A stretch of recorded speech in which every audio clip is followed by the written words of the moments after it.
Good evening, or should I say good afternoon, everyone. This is RZ from RZ Channel. It has been quite a while since I've come on air. Obviously a lot of things have happened. We've had the Golden State Warriors defeated by the Raptors, and KD's injury, and Klay Thompson's injury. But let's talk about the draft. The draft was last night. A lot of people were upset, and so was I, but I was not as upset because, Thunder has notoriously done the same thing every year. They always pick someone unknown to anybody and everybody, and who has length and wingspan, and who's known for their defensive capabilities, and that's about it. Now, the frustrating thing is, when we need a shooter, why don't we try to get one? Now, that's the frustrating thing. So I was actually, all of a sudden I was just really ticked off last night.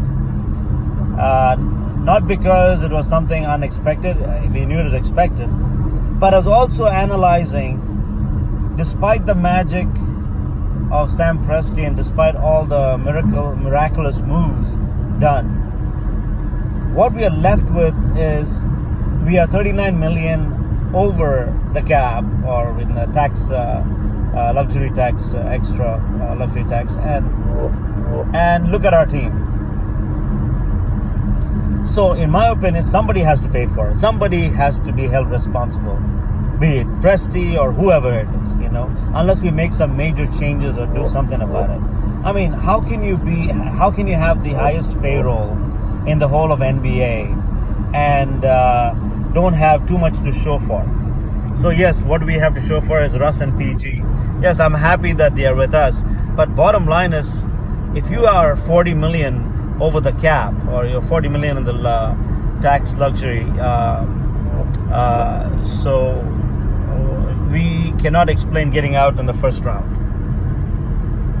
So, but interestingly, I actually, for a change, I heard something positive on the radio, and somebody who actually had something which had some validity.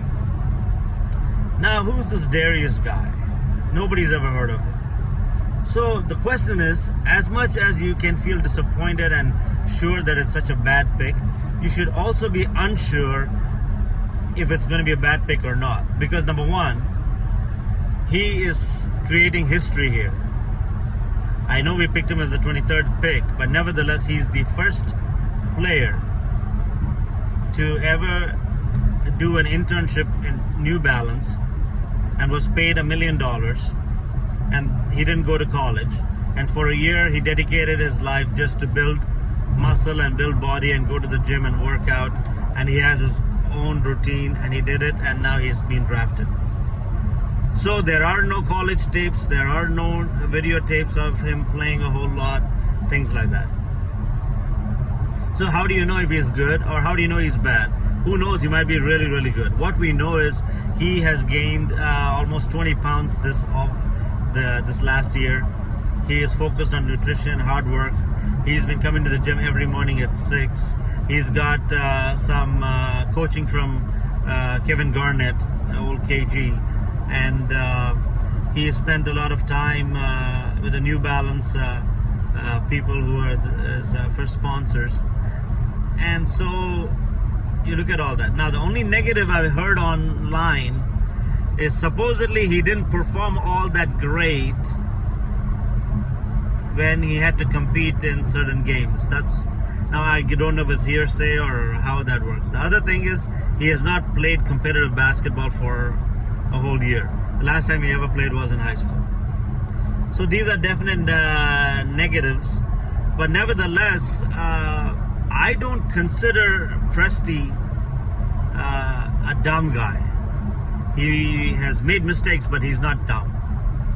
So he would have not drafted him unless he felt he had the qualities. This is the same way people felt when he drafted Russell Westbrook in number 4. Nobody had ever heard of Russell Westbrook to be drafted as high as number 4. but he obviously saw something in Russell. Now, obviously, all you Russell haters out there, now hold your comments for a second. You never know what's going to happen. This guy is bigger. He looks like he's built some muscle. He has more chance. He's going to bulk up even more next year with that kind of a work ethic. And although he doesn't shoot all that great threes, maybe he will get better. So, bottom line, we don't have to be terribly unhappy.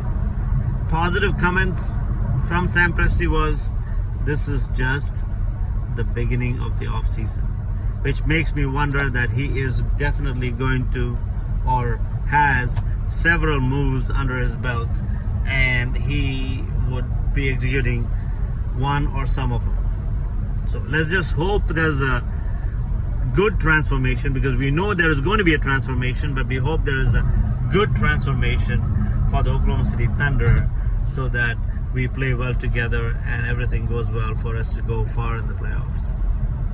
So that's my take for today. So long, folks, and hopefully we would have a wonderful off season,